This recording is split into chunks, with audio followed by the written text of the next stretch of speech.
Ibaban na ang TikTok bukas sa United States, January 19, 2025. At maraming netizens dito sa Pilipinas ang nagsasabing dapat daw iban na rin ang TikTok dito sa atin. Bakit kaya? Yan ang pag-uusapan natin sa videong ito mga katoto.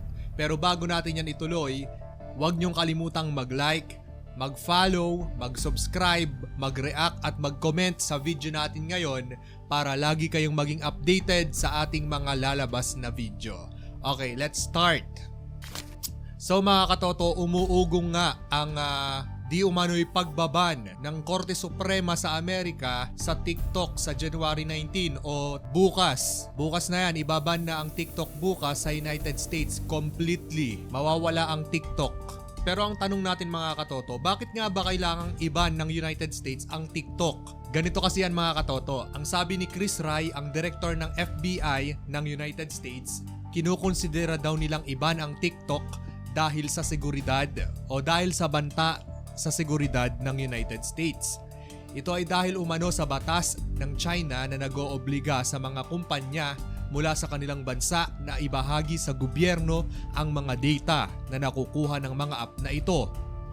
Isa pa sa dahilan kung bakit nais nilang iban ang TikTok ay dahil sa tinatawag na golden shares ng Chinese government sa ByteDance.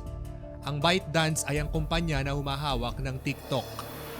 Ibig sabihin nito, may kontrol umano ang Chinese government sa TikTok at sa mga data na nakukuha nito. Dahil sa kontrol na yan mga katoto, maaaring gamitin ang TikTok sa surveillance, data collection at iba pa. Sa madaling salita mga katoto, pwedeng gamitin ng China ang TikTok para mag-espiya sa kahit na anumang bansa na target nila.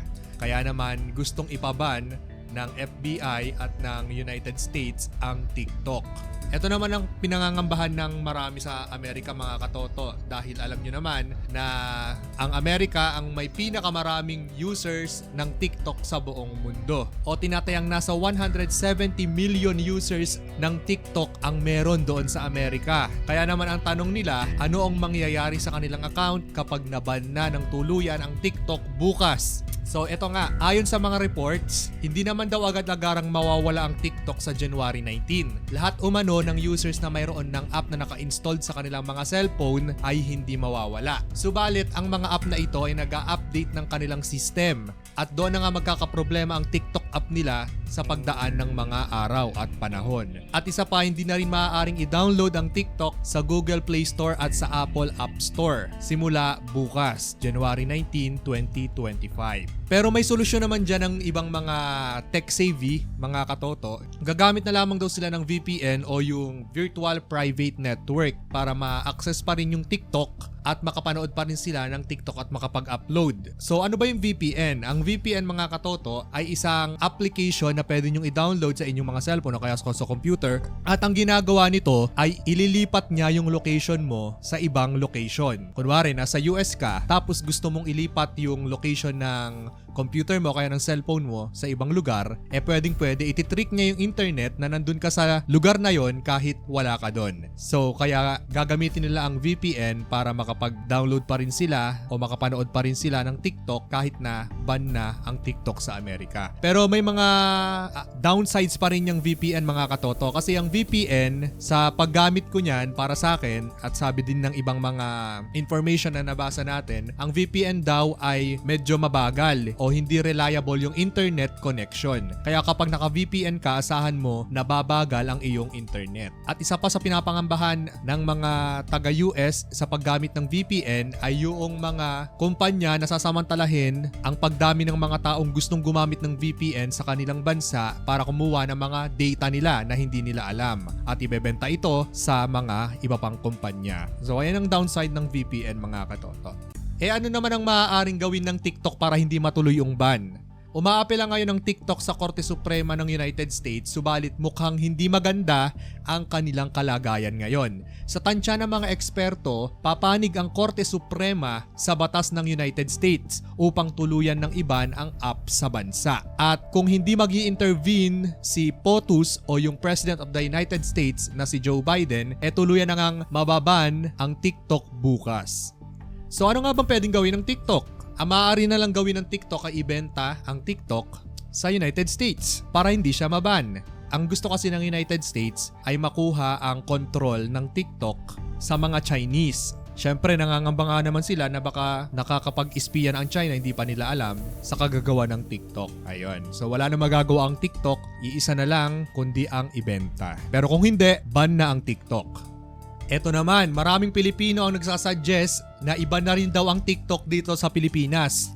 Nagtataka lang ako kung bakit gustong-gusto nilang ipaban ang TikTok sa Pilipinas. I-comment nyo nga mga katoto kung bakit gustong iban ng ibang mga Pilipino ang TikTok dito sa Pilipinas. So, eto na. Bakit nga ba gusto ng mga Pilipino o ng ibang netizens na ipaban na ang TikTok sa Pilipinas? Eto rin yung dahilan nila. Dahil nga rin sa lumalalang eskalasyon sa pagitan ng China at ng US sa West Philippine Sea. Baka naman daw ginagamit din ng China ang TikTok para makapag-espiya sa ating mga sundalo sa mga gagawin nating hakbang. Kaya naman nalalaman nila kapag meron tayong resupply mission na hinaharang tayo. So baka daw din yon sa TikTok. Baka lang nga, hindi tayo sure at wala rin tayong information tungkol dyan. So ano lang yan, haka-haka lang natin.